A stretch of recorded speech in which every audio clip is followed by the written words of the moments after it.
Thank you so much for coming this evening. Obviously, this is a popular topic,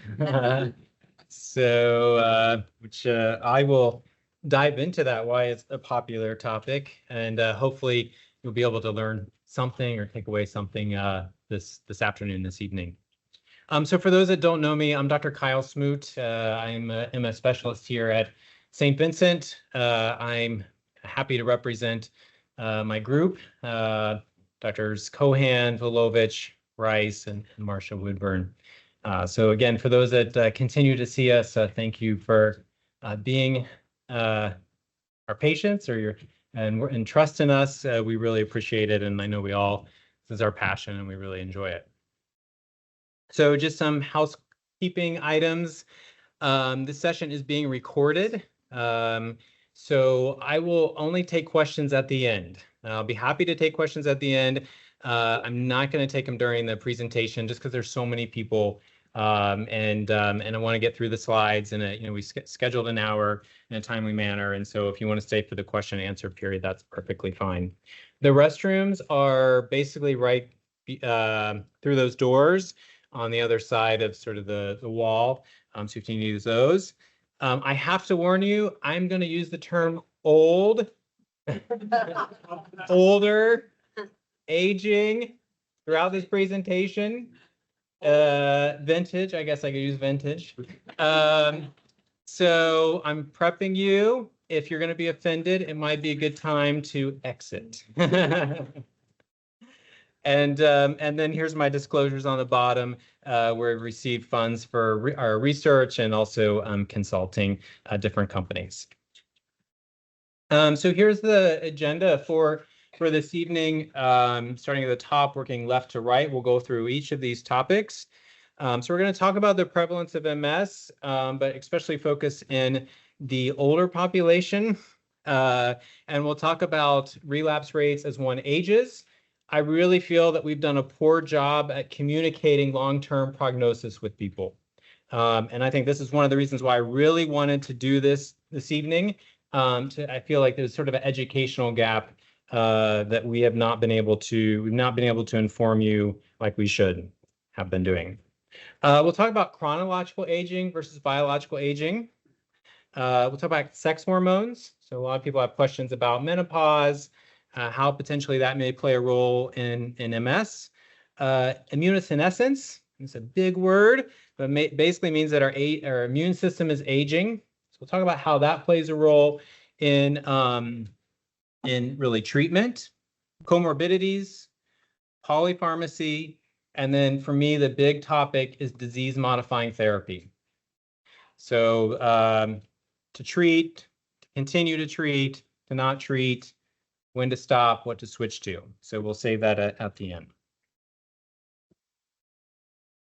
So many of you are familiar with this, the prevalence of MS. The average age of diagnosis is in the early 30s, roughly 34.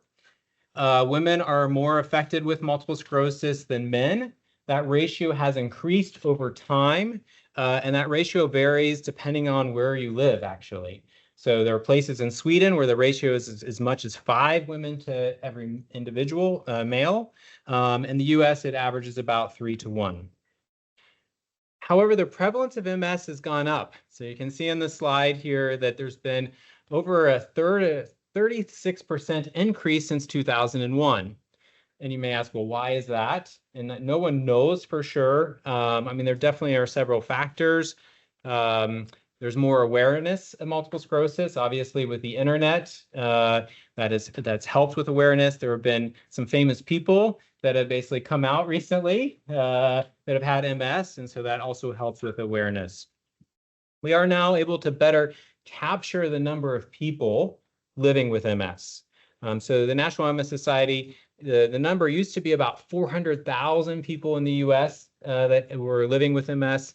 But now that number's been revised to about 1 million, and it's because they were able to sort of do better studies, and that data was published several years ago.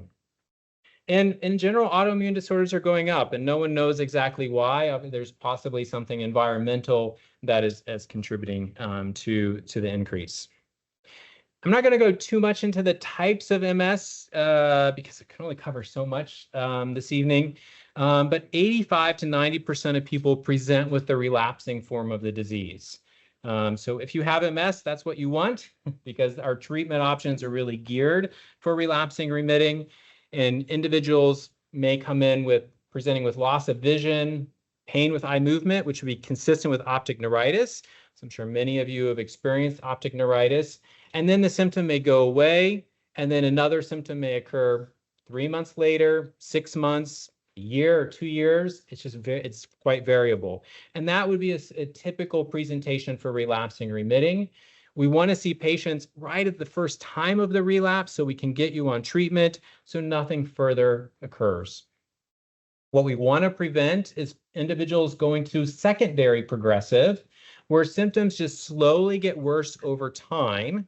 And a lot of times when I see a patient that has secondary progressive, they're coming in saying, my walking is slowed down, I'm not able to walk as far as I used to be. Obviously, there's other factors that can contribute. If you have some hip pain or some back pain, that's going to slow down walking. Prior to disease-modifying therapy, about 50% of people would transition to the secondary progressive phase 10 years after diagnosis. So they would require potentially a cane or a walker to ambulate. That number is about 10 to 15% now since we have disease-modifying therapy. So we've definitely made a significant impact in reducing disability progression. And then the last form, and we'll talk a little bit more about this, is primary progressive. And that's about 10% of patients. And patients just present with a gradual worsening of symptoms. They can't really tell me when the symptoms exactly started. It's not like a relapse, like, okay, March 15th, this happened to me. With primary progressive, it's like, several months, years, I've been noticing problems walking.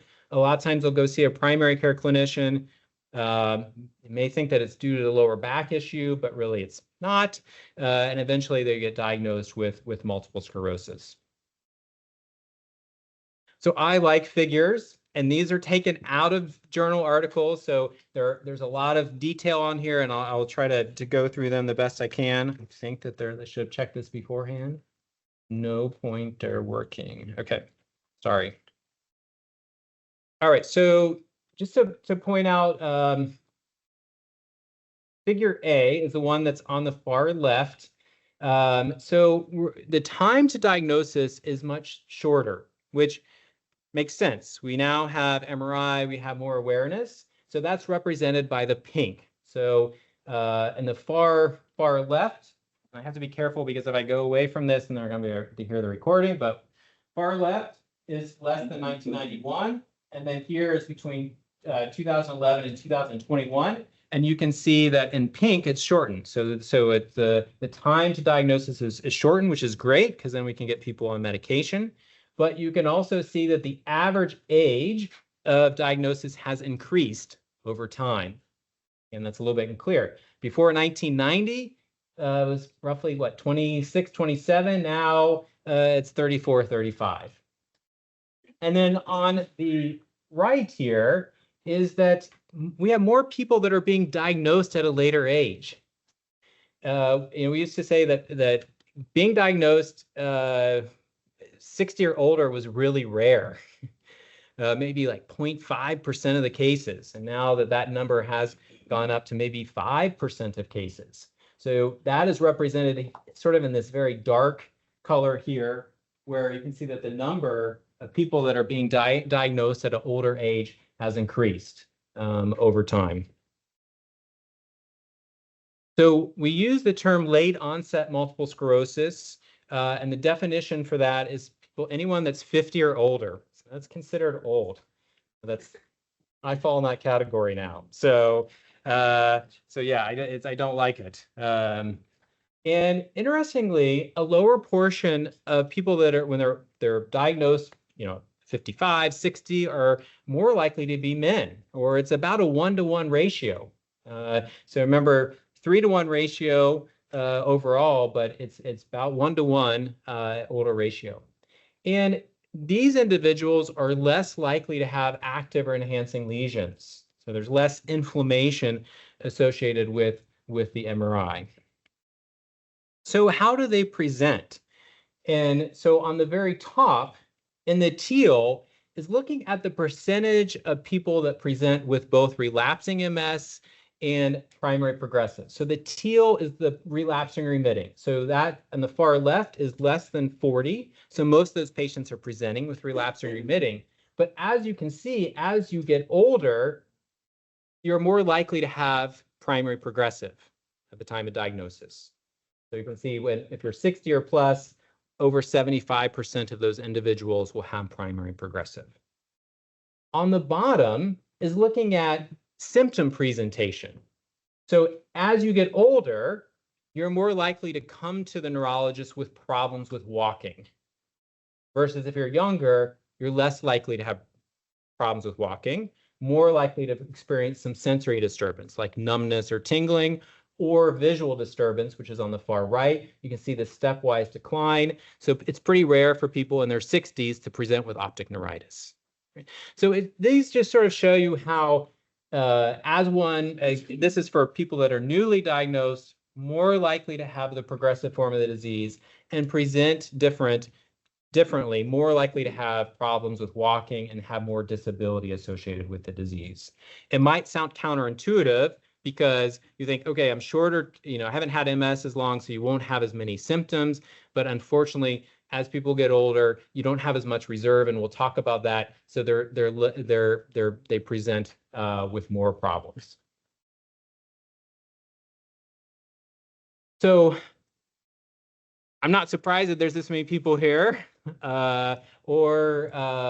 because if you buy this graph here, you can see that the highest prevalence of individuals right now in the US is between the ages of 55 and 64. So, and that will likely continue to shift. At some point it might be in the mid to late 60s. Just because we have better treatments for MS, people are living longer, we have it's better treatments for everything, right? So the life expectancy is increased. So that's why it's really important that I think we have these discussions so that you know how things potentially may change as you age. So what are some of the advantages of aging? And this is where I'm always surprised when I start having a discussion with patients. Obviously, hopefully we're getting smarter or wiser, not making the same mistakes. But your risk of having a relapse goes down. It is pretty rare for people in their 60s to have a relapse. I know someone's going to probably raise their hand and say I've had one, but I don't know if I've had a patient in their 70s have a relapse. So part of that is our immune system is not as robust. And so there's less inflammation. So you're less likely to have a relapse. So on the right here is just showing you also, as you get further away from the diagnosis, you're less likely going to have a relapse. So on the far left, it's 0 to 5 years. Your relapse rate is higher. And as you get older, or further away from the diagnosis, you can see that the relapse rate goes down. On the bottom is looking at age. So the peak incidence of relapses is between in your 20s. And then you see there's a stepwise decline as we go down, and they have males and white and female. And also, MRI lesions are less likely to occur. So that's maybe why your clinician might extend the interval of imaging, or maybe not use contrast, because contrast is only helpful when you have a new lesion that's formed within the last 4 to 6 weeks, and that's pretty rare for people in their 60s or older. So that's the advantage of getting older. The other thing is if your disease is progressing, the MRI, to be honest, is not that helpful, because it's if you have progressive MS, you rarely have new lesions. What's happening is there's some what we call neurodegeneration. There are some changes within the brain that we can't really visualize on the MRI. So what's the disadvantage? So there is some risk, right? There's always a trade-off, and nothing's perfect. So if you do have a relapse when you're older, you're less likely to recover completely. So that's because you don't have as much reserve. So, when you're in your 20s, you have more reserve or capacity to recover, but you're less likely to do that. And then also you might have more disease progression as you get older, resulting in more difficulty doing things or walking. So what are some things that we can consider and people that are becoming wiser, more experienced? These are the things we'll sort of discuss as we go on. So wellness, so smoking. If you're smoking, that's probably one of the worst things you can do for yourself because that will increase your risk for heart disease. And we know that people that have heart disease are more likely to transition to that progressive phase of the disease. Staying active. And I know that sometimes that's hard. And I had discussions with people today where they want to be active, but then they're tired afterwards. And it's just trying to find that balance and finding an exercise that you like to do. Getting into the pool can be really helpful because that helps keep your body temperature lower. So what's happening is when you're exercising, your body temperature goes up, the electrical signal spreads out more. So then you have to do more. You have to use more energy to do those things. So everyone's different, but I like to use the example of an electric car. So people with MS, you have the older version of the electric car. Sorry. Some of you, it's a little bit newer, some of you a little bit older. So you don't have the ones that can go 300 miles. You may have the ones that can go 150 miles. And some of you have the older ones that maybe can only go 80 miles on a charge, right? So we just have to learn to adapt and conserve that energy. But I think getting into the pool can be helpful for a lot of people because you can do some water aerobics or swimming, but I know it's hard because pools are limited and in the winter it's not always ideal to jump into a pool. We're going to talk about immunosenescence, which we discussed, medical comorbidities. Also, as one ages, it's sometimes harder to get to services or appointments. We have people that struggle with that, and that can also be a barrier to getting good care. And then I'll focus on this neurological reserve, as I've already mentioned a little bit.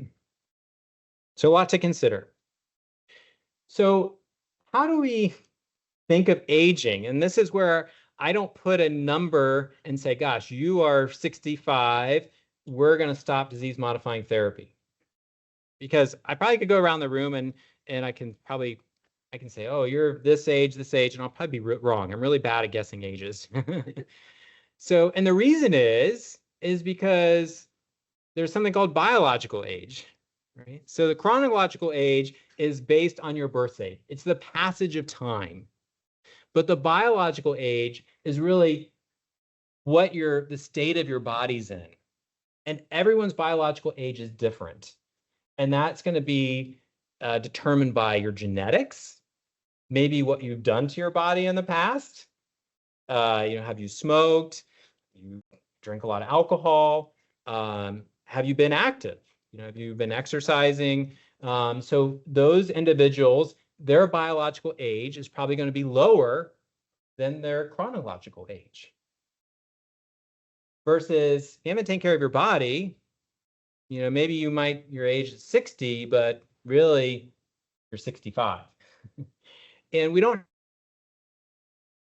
for that. And I think in the future we will. There's a lot of research looking into this, which might help sort of determine treatment strategies. So what can you do to slow down your biological age? And this was sort of taken from a cardiology paper. So, you can sort of ignore what's on the right, but a lot of it's healthy lifestyle. So on the top, we already talked about smoking. Alcohol, to be honest, alcohol is probably bad for us, even in moderation, especially if you have a neurological condition. Alcohol destroys neurons in the brain. I think that maybe there's some, cardiovascular benefits, but I think that the story's playing out that probably it's minimal. We've talked about exercise, reducing sodium. Again, that potentially might help lower your blood pressure. And then healthy diet. I'm not going to get too much into diet. I know that there's a lot of information out there about diet, and what I would recommend is following a diet, the Mediterranean-based diet, just trying to increase fruits and vegetables, lower your saturated fat, and then those things will help reduce your risk of diabetes, heart disease, and high cholesterol. I say on the right is medications, mostly really focusing for cardiac conditions. But obviously, if you have these conditions, it's important to make sure that you're working with your primary care clinician. But otherwise, there's not much else you could do. It's genetics. So how does aging affect our body? And this is where it can be a little depressing. Is that as we get older, we lose about 0.3 to 0.5% of our brain mass per year. So that starts usually in the late 30s, early 40s. In addition, we have loss of muscle mass. That's why it's important for you to stay active. And so due to this, your symptoms, you may feel like are getting worse, but it doesn't necessarily mean that your MS is getting worse. And that's really hard for patients, for clinicians to try to distinguish what is due to the aging process and what is due to progression of the disease. So patients may come in reporting more problems with walking, more problems with cognition, and then it's our job to try to sort out, okay, is this really the MS getting worse or is it the aging process? And that's where, like, for cognition, I'm a huge fan, as many of my patients know, of neuropsychological testing. So if you're having cognitive issues, that can be very helpful to sort of sort out, are these cognitive issues related to aging? Is there something else going on? Medications playing a role? Or is there another neurological process that's contributing? Unfortunately, just because you have MS doesn't mean you can't get other neurological problems, unfortunately. And then there's something, and I have this on here, called the MS topography. And you can go to this website, and it gives all kinds of different examples of how potentially a disease may progress. I like to use the example, and some of you have heard of this, is that we're all born with a full tub of bath water. And what happens is the bathtub gets old or ages, the water, it leaks, right? So the water level goes down, and your MS lesions are like mountains. So if that water level is going down, that mountain is more exposed or getting taller. And that correlates with the symptom. So maybe that mountain represents walking. And so as that water level is going down, then the walking may get a little bit worse. And again, that's just part of the aging process. But I encourage you, if you want to learn more about how we start looking at how disease progresses and how aging plays a role, is to go to this website. Dr. Krieger developed this concept, which I think can be very helpful. Sex hormones. This is a common question that comes up, and to be honest, the jury is sort of out in terms of how menopause affects people with multiple sclerosis. There's a nice video from the National MS Society, and I would just Google, obviously it's very helpful. I didn't put the link in here, is just to go to the National MS Society and probably put in MS and menopause, and then you'll come up with this video, and it's a nice summary. I think it's like it's more than a summary, but a 15-20 minute discussion. And the problem here is that symptoms of menopause overlap MS symptoms. So for those that are going through menopause or have gone through menopause, you know that maybe your cognition may not be as good, maybe a little bit more moody, potentially more depression, and obviously it can affect both sleep as well as bladder function. Relapse rates decrease after menopause. So I guess one potential advantage of going through menopause, and it sort of goes back to this whole idea of our immune systems changing. But there is some suggestion that the earlier one goes through menopause, they're maybe at a higher risk of having disease progression. Again, that's not always the case, but that is possible. But right now, there's no evidence that supplementing with estrogen is beneficial. So we don't as neurologists, we don't recommend that you go on estrogen just because you're in the process of menopause or after you've gone through menopause. Now, if your gynecologist or your primary is recommending estrogen supplementation, that's fine. There's no contraindication for that. Obviously, there are some risks with estrogen supplementation, and there are some benefits. But right now, there's been no consistent studies that suggest that estrogen is helpful for women that have gone through menopause. And that's a hot topic, and the studies are sort of mixed, and so I think we will hear more about this over time, and that recommendation possibly could change in the future. Testosterone. The studies are so limited here, and I wanted to do a study a few years ago looking at testosterone and cognition, and just could not get any funding. It's just really hard to get funding for this, and there are some really good clinicians in California that spend a lot of time looking at this, and I've talked to them, and they've also struggled with getting funding. So it's interesting that men are more likely to develop MS at a later age, usually in their early 40s, and that also correlates with when testosterone levels start to decline. So testosterone potentially may play some role in MS, and there have been one or two studies suggest that their testosterone may benefit reducing brain atrophy. But again, there are some risks with testosterone as well. So we're just sort of always balancing potential benefits versus risk. All right, so sort of a little pause for those that are potentially a little bit depressed for what I've already talked about.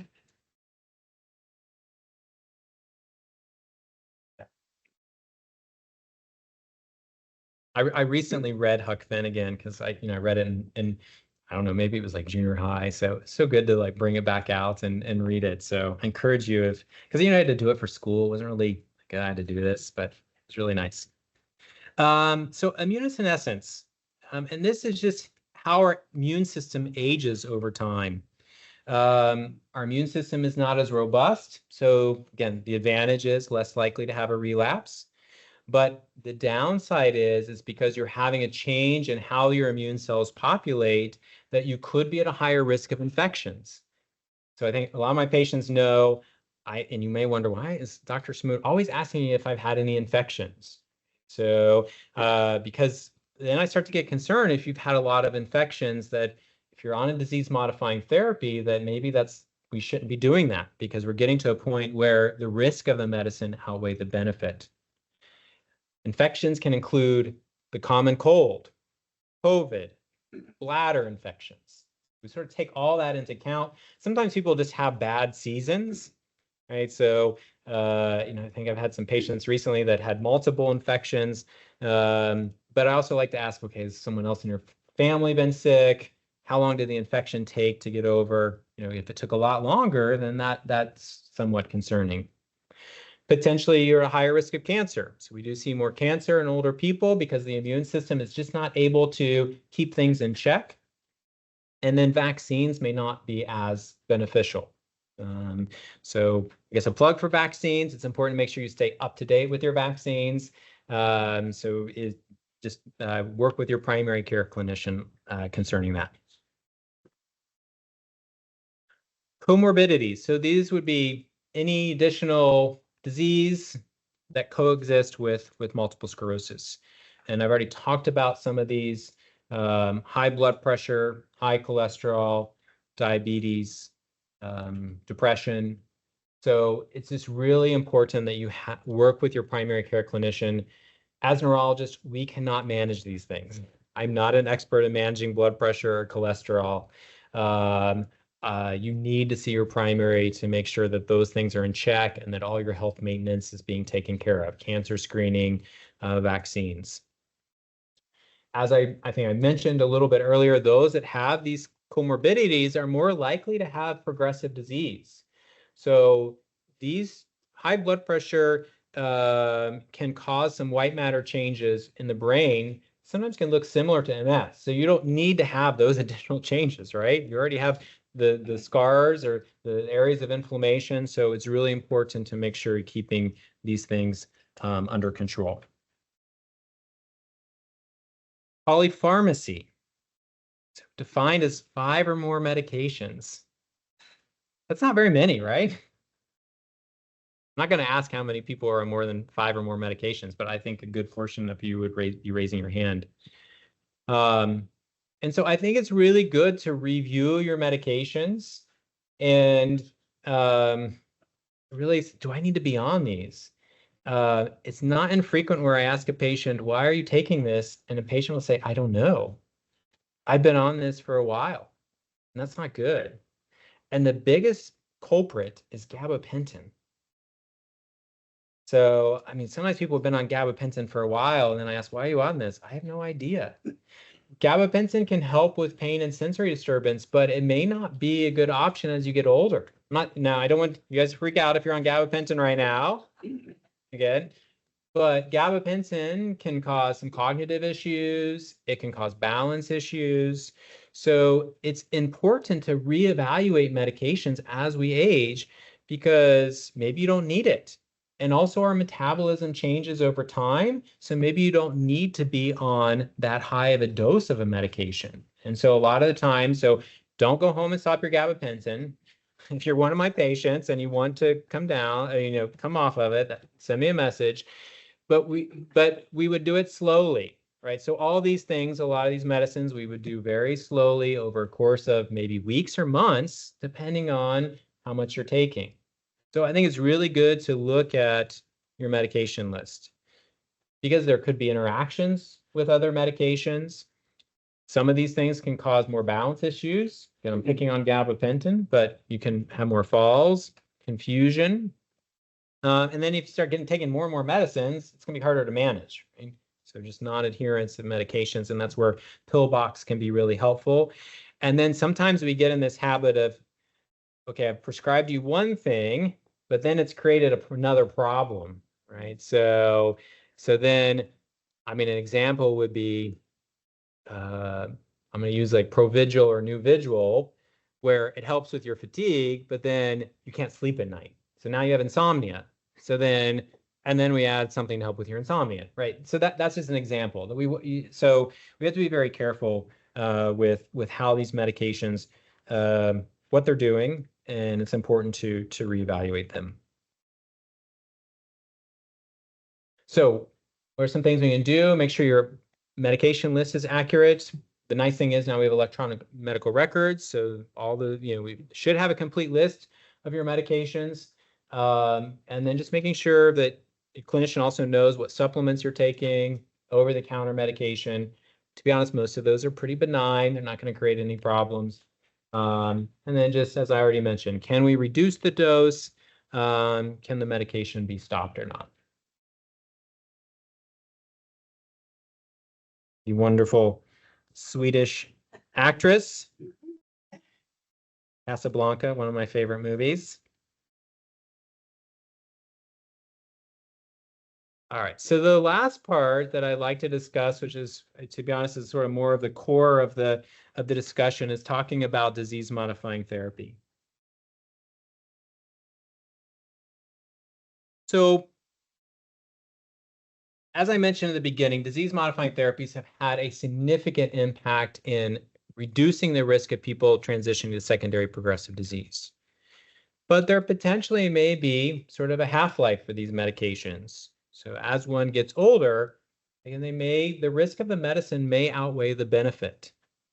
And again, I'm gonna have this discussion, and if you're in this category of late 60s, 70s, and you're on therapy, I don't want you to panic. Again, and this is up to your individual doctor to make this decision. So here are the couple issues, and as you can see here, that when we conduct trials for the relapsing form of the disease, patients usually are 55 or younger. And part of that is that as at the very beginning, is that as we get older, we're less likely to have relapses. Right? So you don't want to have all these stable patients or patients that aren't going to have a relapse very often because you're not going to be able to tell if there's a difference in the medication. And then also, unfortunately, as we get older, we're more likely to have medical conditions. And if in whatever occurs in a clinical trial is sort of almost blamed on the medication until proven otherwise. So that's why people are typically there's a cutoff in ages. For progressive trials, 60 a lot of the time is the cutoff. So fortunately, we've been able to push that age a little bit. It would be nice if we could push it to 65, but we're just not there yet.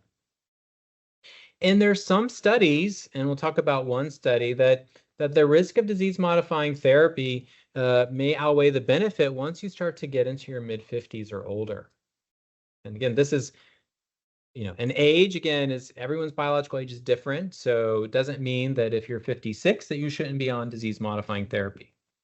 And so what are the risks? So you see on the bottom, the biggest one is infections.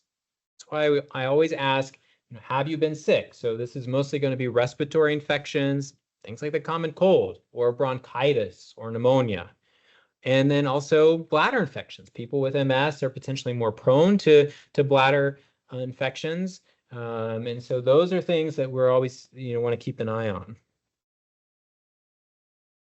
So who is at risk? We know that individuals that have more disability associated with their disease are more likely to have infections. So if you are in a wheelchair, or if you're using a catheter to urinate, either you're self-cathering or you have a catheter that's permanently in place, you are possibly at more risk for having a bladder dysfunction. And then if you have other medical conditions, right? So, possibly if you have asthma and you're more prone to respiratory infections. So one example is PML. And I think many of you probably have heard of PML. So for those that have not, so PML is a brain infection, and it's caused by a virus called the JC virus. The JC virus is very common. About 60% of people have the JC virus, and we don't know how it's transmitted. It's not associated with any symptoms that you're aware of, and that virus lays dormant or it's quiet in your body. But when individuals are exposed to certain medications, that virus can then creep over into the brain. It causes inflammation within the brain, which we call PML.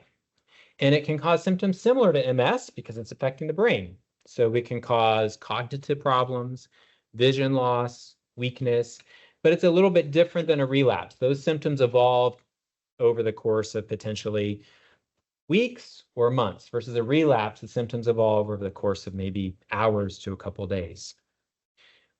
I talk about PML every day. And to keep things in perspective, PML is very, very rare.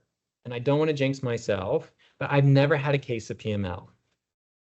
We have had one case of PML at our MS Center, and that was over 10 years ago. So there are many of our medicines that carry a risk of PML, Tysabri being the medicine that carries the highest risk. So for those that are on Tysabri, that's why we check your JC virus every quarter to make sure you don't have that virus. So this is just an example. When we looked at PML, the individuals that are 55 or older are more likely to develop PML. It's just sort of one example of how infection plays a role. So it all comes down to what are the potential benefits of a medicine versus the risk. And this is the MS Center in Colorado, a very well-respected MS Center. We're hopefully getting ready to do a study with them in conjunction with the Cleveland Clinic that they looked at for people 45 and older, which is pretty young, that there was no higher risk of having a relapse if you're on an oral therapy versus an infusible therapy. And we think of infusible therapies as being our high efficacy medicines. And really the key, the trend is now is to use those medications at the very beginning of diagnosis. So the idea is to shut down that inflammation as quickly as possible so that things don't progress over time. So it's almost like a forest fire. So you have an MS lesion, it's like the fire. You want to really hit it hard at the beginning because you don't want to leave anything smoldering. Right, so sort of the fire sort of underneath the ground and something else can pop back up. So that's really the trend now, is to use these high efficacy medicines, but those medicines potentially carry a higher risk of infection. And when I say high efficacy medicines or ones that are really effective, those are a lot of our infusions. So things like Tysabri, Ocrevus, Briumvi, Kesimpta, would sort of fit in that category. So in this study, they sort of said, well, gosh, with the oral therapies, there's some risk with oral therapies, but maybe are just as effective. And those would be things like our Tecfidera or Vumerity or Gilenya or Zimpulzi or Mavenclad. We'll talk about some of those here in a few minutes. Again, it doesn't mean that you have to change, right? So it's always hard. If you're doing well, you don't want to rock the boat. But I also want to keep you healthy, right? The last thing I want to do is hear about you in the hospital because you have pneumonia. So what are the options? So we can continue the current disease-modifying therapy, especially if things are going well, you're not having infections. And a lot of times this is going to depend on the age. We can modify the dose of the current therapy. We can totally change to a different therapy. And then the fourth option, which I know for a lot of you creates some anxiety, is we can stop. So, and I know it's hard because a lot of you had MS for a while, and then I'm coming in and saying, you know what, maybe you don't need to be on this any longer. And you may say, you're crazy. Right? So these are sort of the options when I'm seeing a patient, especially for you all that are late 60s, early 70s, still on disease-modifying therapy. I'm running through these options every time I see you. You may not know that, but I am.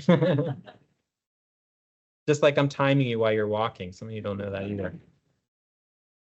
So what is the evidence for stopping therapy?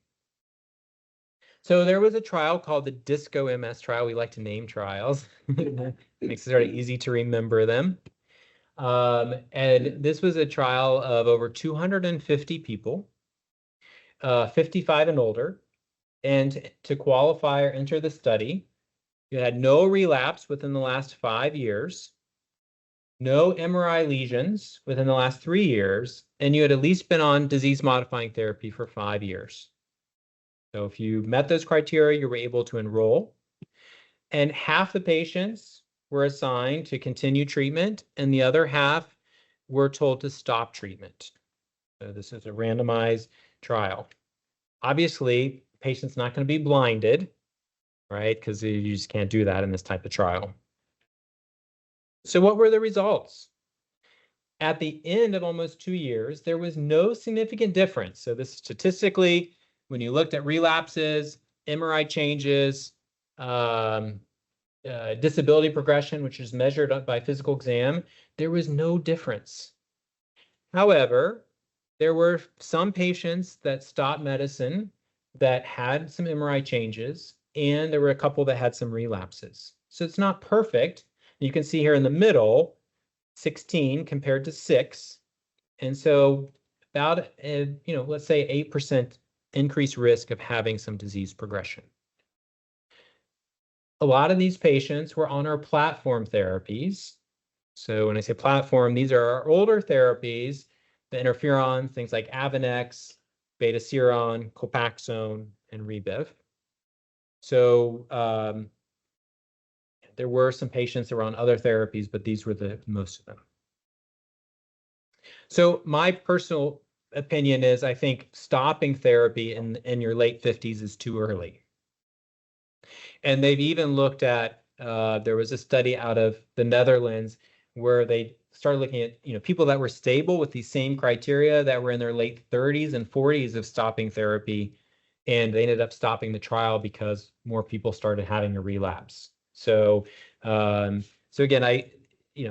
age is all relative. For me, I really start looking at mid to late 60s, early 70s. So stopping therapy is one option. Looking at modifying what you're taking. So the infusions that I mentioned, so things like Tysabri and Ocrevus and Briumvi, we can look at extending the dosing. So we were part of a clinical trial where we looked at extending Tysabri dosing from every 4 weeks to every 6 weeks.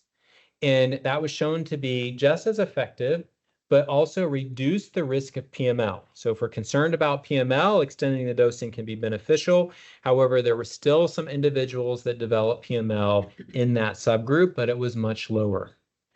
There are now some centers that are reporting that extending dosing of Ocrevus can be as effective and maybe safer than doing it every 6 months.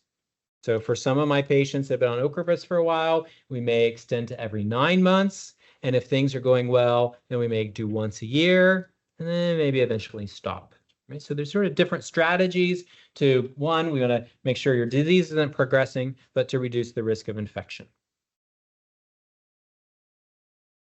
And then the other option is to transition to a different therapy. So why, maybe other reasons for switching. We talked about safety, so risk of infection on these high efficacy medications, or maybe convenience. Sometimes patients are tired of going to an infusion center or getting poked, so they may switch to something else. Or if you're on an injectable therapy, again, maybe those are our platform therapies that I already mentioned, like the interferons, Avonex, or Rebif, or Copaxone. Maybe you're just getting tired of the side effects. And then what do we typically switch to in those situations? So on the right here is just sort of a list of some of our oral medications. I'm not listing them all, and I'm not going to go into too much detail about medications tonight because there's so many. And that's not that, but there are options out there. So I don't want you to feel like if you're feeling stuck somewhere, but a lot of times we will look at switching to an oral medication, which may be safer. So one medication that I like is something called Mavenclad, and I use this as an exit strategy. So for individuals that were thinking about stopping treatment, this is a nice way to just not stop something cold turkey, but it's a short course of therapy that helps rebalance the immune system. So what it does is it lowers a subset of your white cells called lymphocytes, and though it will, after you take it, they'll reach their bottom or nadir about 2 months after you take it, and then the lymphocytes will slowly go back up. And then you take it again in what we call year 2, and the next slide will have the dosing schedule, and the same thing will happen. And then the hope is that you will not need to go on any other therapy afterwards. Now, like every therapy, there's always potential side effects. The medicine itself is well tolerated, but might have some headache or fatigue or nausea around the time you take it. And potentially there could be a higher risk of cancer. In the clinical trial, there were 10 people that had cancer versus 3 that were not on Mavenclad. The 10 represented only 1% of the patient population. As individuals have been followed long-term, the rate of cancer has not gone up. We just make sure that your cancer screening is in check. My European colleagues don't even have to have that discussion. So in the US prescribing information, they mention the potential risk of cancer, but not in Europe and pretty much the rest of the world. The other nice thing is it's dosed by weight. So the dosing schedule is a little unique because people aren't used to just taking something and then letting the medication just work. So you take a pill, 1 or 2 pills once a day for 5 days. You repeat the same thing a month later, and then you repeat the same thing a year later. So if you would start it today, you would take it 5 days in May, 5 days in June, and then you would repeat the same thing in May of 2026 and June of 2026. And then for most of you, you would completely be done with treatment. So we just looked at data through the whole Providence system. Providence is this huge organization where we looked at, it was over at least 120 people that were 55 and older that were put on Mavenclad, and no one had a relapse. So no, not a monoclonal antibody. So no one had a relapse, and 98% of patients did not have any changes on their MRI.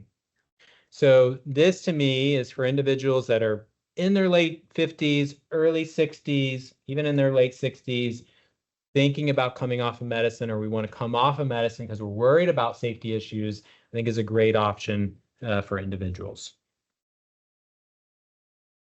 So what is on the horizon? I'm just going to talk about one thing here because this pertains more to progressive MS.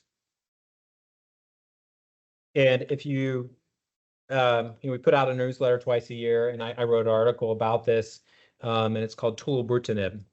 And Sarah and Hunter. I don't know where Hunter went, but part of our research team. And sorry, I didn't introduce you at the beginning, so thank you for your help today. But know this medication because we were a part of the clinical trial for tolobrutinib, and we had several patients in this clinical trial. So this is a pill that's taken every day, and it has a little bit of a different, what we call mechanism of action, how it works. So it also targets the B cells, which are a subset of our white cells called lymphocytes, and that's what medications like Ocrevus or Kesimpta or Briumvi do. But it also affects a cell within the brain called the microglia. And a lot of the medicines that we have currently, they really work in the blood and what we call the periphery. They don't do a good job of affecting what's going on in the brain. And so the thought is if we can get a medicine into the brain, then potentially we might help slow down progression. And so this medicine was studied, it's studied in individuals with relapsing disease, secondary progressive disease, and primary progressive disease.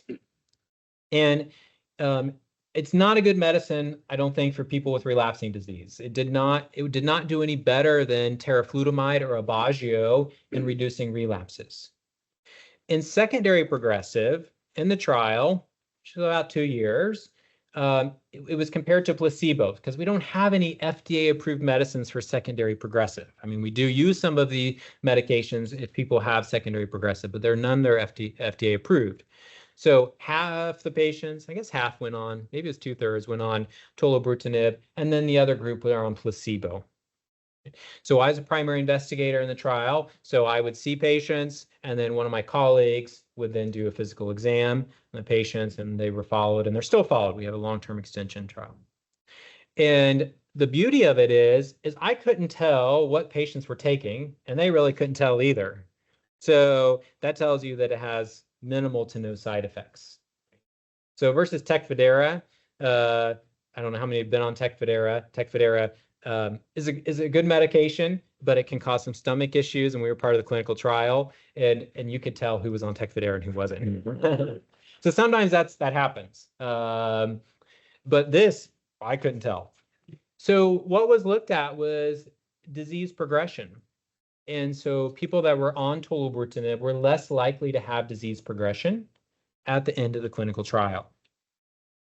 So the FDA is reviewing it. It's been fast-tracked. They're scheduled to make an announcement in the latter part of September. So hopefully we'll find out at the end of summer if it's approved. There's one potential issue with it is that it can cause elevated liver function test. So that is monitored by doing some blood work. And so that they may be pretty frequent, maybe weekly for 2 to 3 months, and then that interval will increase over time. But this potentially may be a good option for people that, either you feel like your disease is progressing or it is progressing, and maybe you're on like something like Ocrevus, Briumvi, or like a high efficacy medicine as an alternative, which might help slow down progression. There are a couple other agents that are similar to this that are a little bit further behind. We'll see how those results play out. The result for the primary progressive is hopefully going to be reported later this year as well. So I just want to end with a few slides, and then I'll be happy to take questions. Is come prepared to your appointment. Time is precious. There is more pressure as there are lots of challenges in healthcare. There is more pressure for us to be more efficient in our visits and to shorten visit time. So we need your help in being prepared. So as you can see here, making a list of questions. I like when people pull out the list of questions on paper, on their iPhone. Make sure you show up when you're supposed to, because otherwise, your visit may be shortened, or the clinician's going to feel rushed. Visit may not go as well. I'm guilty of that. I love being on time. I have Swiss German blood in me. Sorry. and make the most of your appointment. Right? So really be focused. The appointment is about you. I really don't care how Aunt Betty's doing. Sorry. Because I want to make sure I'm taking care of you, right? So it's really, ask your questions, listed on here. If you're having side effects from a medicine, you need to let me know so we can sort of figure out what else we can do. If you're having transportation issues, we have a case management team. There are resources that the National MS Society has, the MSAA. So reach out for that. I wonder what happened to my, oh, there we go. I'm going to go to this real quick. A couple other things. Sorry, my little out of order here now as I'm going through it. We have 2 registries here. I've left some information at the front. I'm also giving a talk in a couple of weeks. This is a sponsored program for TG Therapeutics on Briumvi. So if you are interested in coming to that and you learn a little bit more about MS, you can take one of those flyers as well. But some of you have enrolled in these registries, at least the Pacific Northwest Registry. That was established a long time ago. This is a registry that allows us to collect information about your MS, medications, how you're doing. So it's very straightforward. When you register, you'll get an email to fill out the information, and then you'll get an email yearly to complete that. If you're not sure if you've registered or not, re-register, and our team can figure out if you're part of the registry. And again, I have some pamphlets. Also, the National African American MS Registry. So Dr. Cohan was really one of the leaders in establishing this registry. The goal is again, to register as many people, African American or Blacks, to follow how they're doing. Unfortunately, Blacks typically have more severe disease than Caucasians. And we don't know why that's the case. Is there some genetics? Is it partially due to access to care? The MS Walk is this Saturday, so I hope to see you there. I know that there may be a little bit of rain, but we're used to rain. And so that's at the Immunosenescence Center. You don't have to walk. You don't want to walk. But your choice of 1 mile, 3 miles. And if you can't go, consider donating to the National MS Society. So I put on here, and I did this at the last minute today, because I got an email from the MS Society, and actually a patient brought this up to me today, that a huge amount of funding was cut for MS research by the current Congress. So I think that you have to be aware of these things, because fortunately for MS, we've made lots of progress, but we still have lots of room to improve on what we're doing. And so, supporting the National MS Society, showing up, donating money, it can be very beneficial to help continue these type of research programs. And I've listed these below. So just something to consider. I'm just going to go back, and just to summarize what we discussed, MS population is getting older. Nothing we can do about it, right? So, but a lot of because of that, sort of touched on these issues about hormones, how they potentially can play a role in disease progression. It's challenging to sort of determine what is the aging process versus the MS. The fortunate thing is relapses and MRI changes decrease over time. And with our current treatment, there may be more risks than benefits, depending on your age, what other medical conditions you have. So I thank you again for coming. It's really great to see a number of you here. And I am happy to take questions. I'm going to preface, if you're my patient, yes, you can ask questions, but I can't really give you any personal information. I mean, I can't like tell you you should do this or that, right? So I don't have your chart in front of me. I mean, I remember, I think still pretty good, but I'm happy to answer questions. Yes.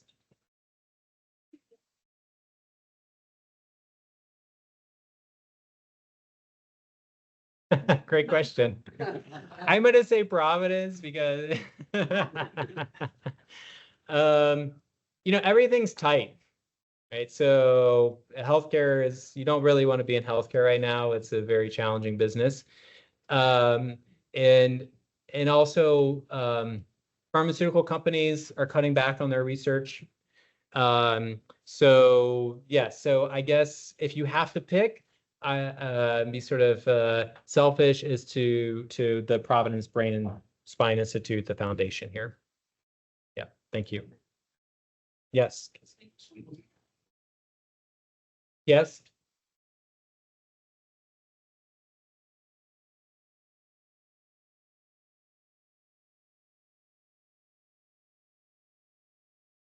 So her question is about tolobrutinib and B and T cells.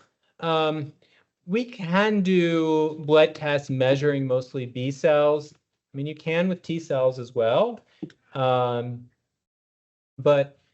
it's just a question of sensitivities. Commercial labs don't maybe measure them. They have a little bit of their cutoff is not what we like for them to be. That's why I don't really measure them, to be honest. But I don't, for tolobrutinib, I'm not sure how it would really make a difference. Yeah. Yes. You mentioned pain. Yes. Does MS cause pain?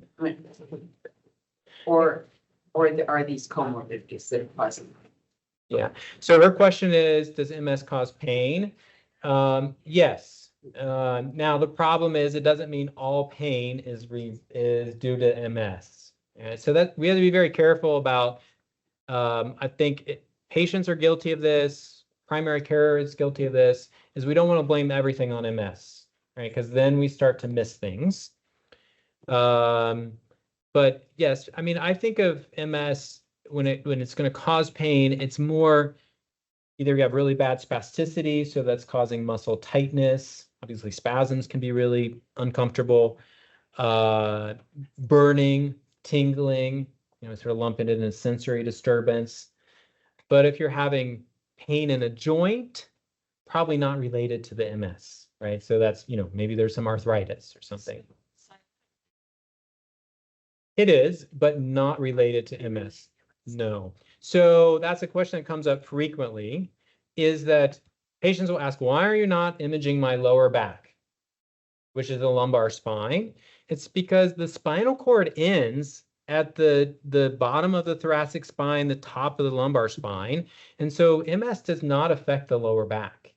So if you have lower back pain or you have shooting pain down your leg, it's not due to your MS. Now, indirectly, it may be because maybe if your walking is off because you have some weakness and maybe you're throwing out your leg, obviously that's going to cause some alignment issues. And so then that potentially may cause the back pain. But MS itself doesn't directly affect the back. A colleague of yours that I saw recently told me that he thought perhaps my MS lesions were in my spine rather than in my brain. Mm-hmm. Is that okay? Yeah, so that would be the upper spine. The upper spine. So that would be the neck, which is the cervical spine. So that's basically from the base of your skull to that bony prominence. And then below the bony prominence is your thoracic spine. So yes, MS can, and yes, if you have lesions in your spine, yeah, you're more likely to have pain or balance issues because the spine is so narrow that you don't, there's no way to get around it, right? So I've heard people use the example, gosh, if there's an accident in a tunnel going into New York City, that creates a lot of problems, right? Versus if there's an accident in Nebraska on a side street, people can go around, or there's not as many cars, right? So the brain is like Nebraska, and your spinal cord is like New York. Yeah. So yeah, and then you might have some pain with that. Linda. I've been a patient of the MS Center here in Providence for 25 years. And in those 25 years, the only trials I've seen advertised are drug related. And which usually they're funded by the pharmas who are right. But given the demyelination and of the cervical spine is a thing for MS patients. Why? And that 25 years ago, Dr. Cohen said the reason he left Georgetown and came to the Pacific Northwest was A, to sail in Washington, B, because the national average is 5 times, the Pacific Northwest diagnosis for MS is 5 times the national average, right? But I haven't seen any growth either from your Brain Institute or OHSU in the area of dealing with spinal cord injuries that are suffered by MS patients. Everything's drug related, to slow relapse rates, right? How are your studies selected? The only studies I've seen that address anything beyond a new pharma drug trial have gone through the VA. Why isn't your clinic partnering more with the VA like OHSU is? Okay. With respect to implantable devices that assist, that compensate for the nerve loss in someone like me who has, hemiplegia on the right sagittal plane, right? I mean, I got that 25 years ago, and I had to fight hard for the single device out there that helps with my ambulation, right? Yeah. Well, it's and that, I mean, I was an engineer at Intel for 20 years. I can design an implantable system that's better than my strap on. Okay. Well, then I encourage you to do that. Yeah. I mean, so if I were to donate to right, instead of the National MS Society, how can we influence the studies that you pursue? Because everything's drug related, nothing else. I mean, there's too much not happening. Okay. With respect to people who have suffered permanent okay, well, let me try to, I think you've made your point. I think a couple of things is, first of all, we have been part of a couple of trials looking at repair or remyelination. Those trials, unfortunately, have not been shown to be beneficial. So that's just been a tough field to crack for repair. Let me finish, please. And we can also talk more about this later. Clinical trials are very expensive. Yeah. We're approached from organizations to do clinical trials, and most of those are from pharmaceutical companies that are looking at new medications. Studying things like devices become a little bit more difficult. Obviously there's lots of devices out there now to help with walking, but a lot of the times they're not approved by the FDA, so it's hard to get them approved. And a lot of those companies don't have the resources to do a developed trial where the FDA is going to look at that. So, as I mentioned earlier, I wanted to do a study on testosterone, right? I couldn't get any funding for it. So it's just really hard to do funding or do clinical trials with things that are non-pharma related. And when you say, do you mean federal government? It could be federal government funding, it could be funding from the National MS Society. Okay. But Yeah. this is true for because even the brain loss, right? Right, which is a factor of normal age-related, Mhm. right? So in your foils, did you actually say that the rate of brain loss is greater for MS sufferers than normal age-related? Correct. It Yes, it is. And I didn't mention that. So the general population, it's 0.3 to 0.5%. Yep. Potentially, it's higher for people with MS. However, disease-modifying therapies likely slow down that rate of progression. And so for some people that are on disease-modifying therapy, that rate of progression or atrophy is the same as the general population for someone who doesn't have MS. So what about if there are already small studies out there and Mhm. right published by NIH? They're out there, they show effectiveness of supplements to slow the loss of brain loss, for example, like human brains have nicotine receptors.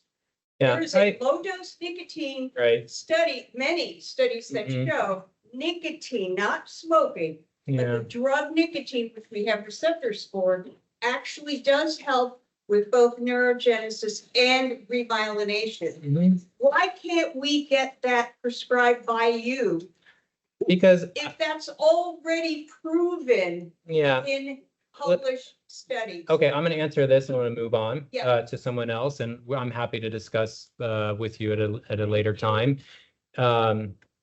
It's one, again, some of these things, and you may have read things like about metformin or Seroquel potentially might help with repair. And a lot of times these are small studies, or these are studies that are done or completed in the mouse model of MS. And it doesn't mean because it worked in the mouse model that it's necessarily going to work in people, right? So, and also, the rate of atrophy or how maybe MS may be different than Alzheimer's. So just because it may be shown for one thing, it doesn't necessarily mean it's going to help with another condition. So I understand where your concerns. A lot of it, comes from, I think, funding, the interest that clinicians have. But, I guess something that we can consider, as a team. So I appreciate the feedback. Yes, I'm gonna go because I know your hand was up.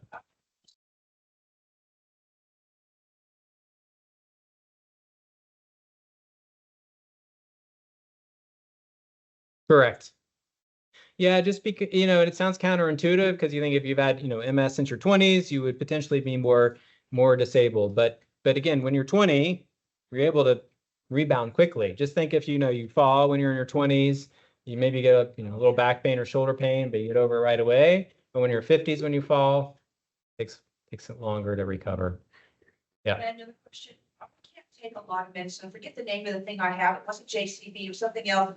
I can't have Maviclad, Tisabri, Vimerity, all those, you say, Greg, you get off of it, your late sixties, you get on Maviclad, I can't have that. Mhm. I can't have allergic to Tecfidera, I can have some fuzzy, but I'd rather not have it, it's not as strong as Kesimpta, Ocrevus, if you have weeks. That's my limit. I can't have all those others that people are talking about. Yeah. I have that once in my system, that one virus, but I forget what it's called, I can't have that. What's the Okay. name of it? What's it called? I'm not sure. The only thing I'm familiar with is the JC virus, so it'd be maybe something to. Yeah, I don't know. I would work with your clinician on that, but yeah, I mean, sometimes.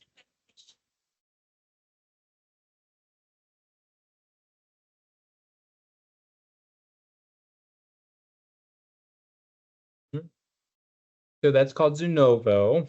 So there is, for those that are on Ocrevus, there is a new formulation of Ocrevus called Ocrevus Zunovo, which it would be it's an injection.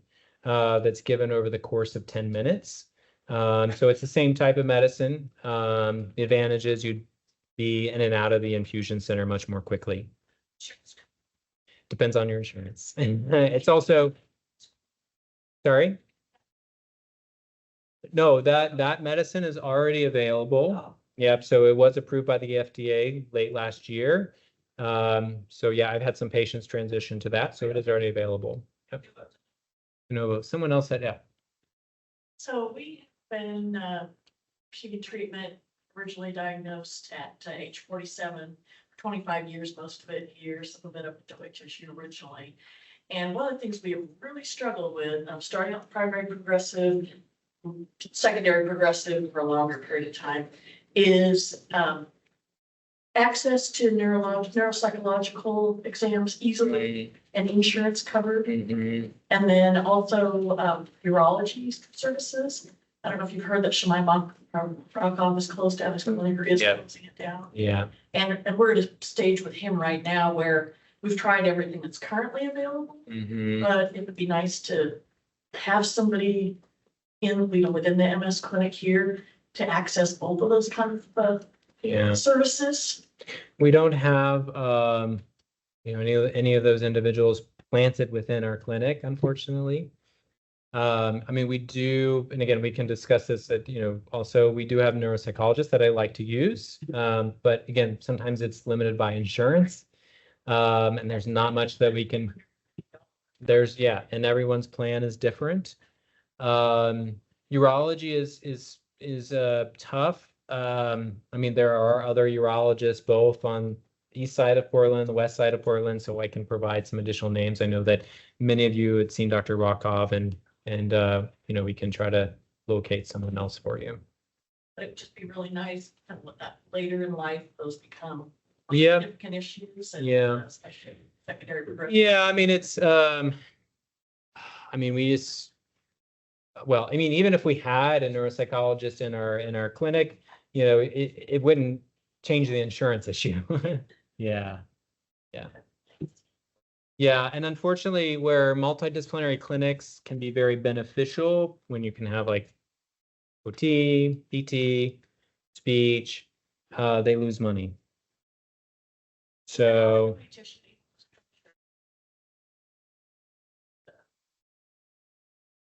I don't know. Yeah. Yeah. But again, I think we have like good physical therapy department. I say that's one floor down. So we do even at Providence Portland, we have good physical therapists and occupational therapists. They're just not right there at the time of the visit. Yeah. A couple questions. Yeah. Inflammatory diseases, arthritis, MS. Is there a relationship between them? Well, it seems like, I mean, things come in clusters, right? So, some families have lots of cancer. Some families have heart disease. Some have autoimmune disease. And unfortunately, people with MS are at higher risk for other autoimmune diseases. So, I mean, it's hereditary factors. Well, there's probably some genetics that play a role in these, why people have certain things. I have patients that have MS and they have Crohn's disease, or they have ulcerative colitis, or some in the family. So as many of you know, my mom has MS, my uncle has Crohn's disease, right? And those two seem to happen, pretty frequently within families. But what causes these, no one knows. Again, there's probably genetics that play a role.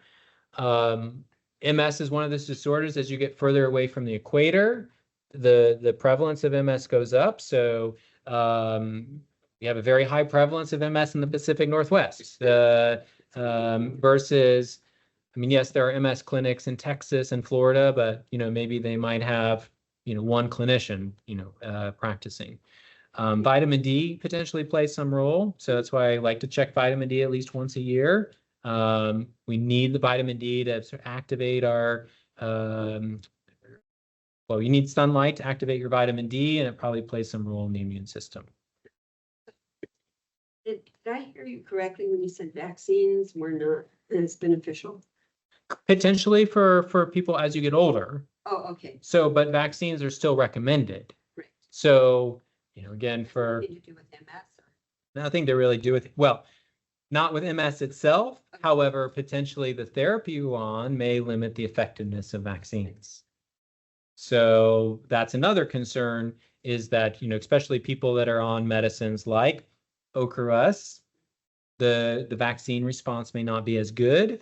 And so then you're getting your Ocrevus, maybe you got the flu vaccine, maybe you got the COVID vaccine, but you may not be protected as well, right? So, and that's also, again, you would have to discuss the primary, but for people I think are 65 or older, they sometimes recommend the double flu vaccine. Yeah. Just because then you would have maybe the same protection that maybe a 45-year-old has. Specific. So, Is it bad? no, go ahead. Yeah. Well, it depends on what the therapy is. Right? So, Tysabri is a no-go usually. So we don't, for the most part, again, depending on the age, if you go off Tysabri too long, you could have a rebound relapse. Now, things like potentially Ocrevus or Kesimpta, you could go off of that, and just depending on how long you've been on it, it probably still has long-lasting effect. For how long, we don't know. Yeah. Gilenya would be another one we wouldn't just all of a sudden stop. Yeah. Yes, Lee. You cited a study that was done in Providence for the kind of a transition drug, picking you off of the other and moving you on to like 1 or 2 more years of drugs, and then you're done with it. That study was for 150 people, you said, here at Providence. Yeah, so what we did was, this was for Mavenclad, we did what we call a chart review. So we were able to sort of look through the charts and identify people that have been exposed to Mavenclad and see how they've done. Okay, that therapy transition. Well, the original clinical trial had almost 1,000 patients in it. So when that was, which led to its approval. Yeah. The study that was done here for 150, Right. you mentioned 1%. Mm-hmm.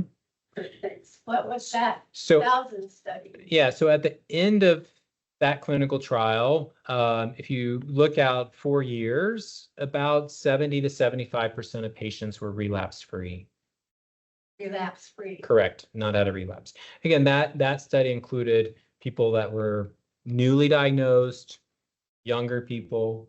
Right? So for me, Mavenclad, I don't think is the best option for people that are newly diagnosed, that are younger or in their 20s or 30s necessarily. I think that, once people get in their 40s or later and your immune system's changed and your disease has been stable, that it's a better